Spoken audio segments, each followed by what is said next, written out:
But when she was 5 years old, her mom and her dad came to us and said, our daughter needs heart surgery.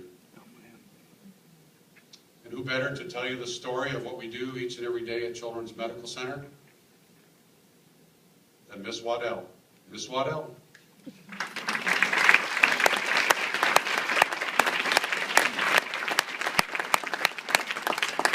Hi everyone, I'm Mackinlee. I'm a junior at Prosper High School. I've played sports my whole life. I act, as Chris might have mentioned.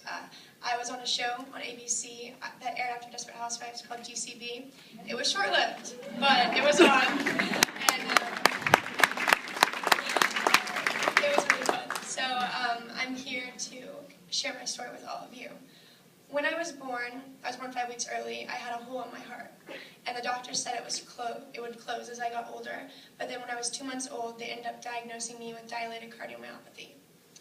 As new parents, my mom and dad were sort of freaking out. My mom, being who she is, she immediately looked it up, trying to figure out what she can do to help me as much as she could, and she found that dilated cardiomyopathy has a really grim prognosis, and there weren't a lot of really healthy survival stories.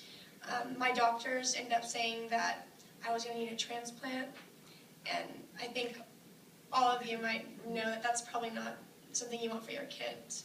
And so my parents started looking for other doctors, second opinions, and they ended up finding my doctor, my current cardiologist, Dr. Fixler, and he said, no, let's wait, she doesn't need to look at a transplant right now. And so they put me on medication, and I started getting better, but then when I was 2.5, I went into congestive heart failure, and I was rushed to the hospital. I ended up having open heart surgery to put a small ring around my mitral valve because it was severely leaking and just severely impairing my function. After the surgery, I was a new kid. I could do anything that I wanted, and when I look back on my stay in Children's Medical Center, all I have is fond memories. I think of popsicles, I think of my family, I think of jokes and laughing, and so when people ask me, they're like, wow, that must have been so tough going through something like that. And I'm like, no, it was actually really fun, and I wouldn't mind going back. It was really fun, and the rainbow popsicles up to my ears, the people who wanted to play with me, and the doctors at Children's Medical Center and nurses and everyone who was involved with my care, they dumbed it down for a 5-year-old, and they made the process so easy. It felt like I was still with my family even though I spent a lot of time in the hospital.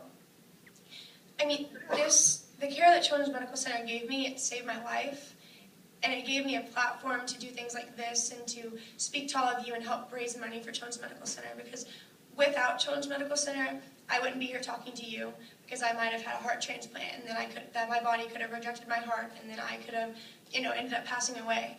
And so the people who helped take care of me, they've saved my life, and they've given me so many opportunities that I know I wouldn't have had if it had turned out any other way. So when I look back and I think about my future, what I'm going to do, and how it's all going to turn out, I know that when I have a kid, which it's going to be a while now, I'm going to take my kid to Children's Medical Center, and I want to encourage every single one of you to donate to Children's Medical Center, because you really never know when you're going to be in a position where your child needs help or someone you love needs help. And I mean, this hospital it's not a hospital. You should just call it a family. So.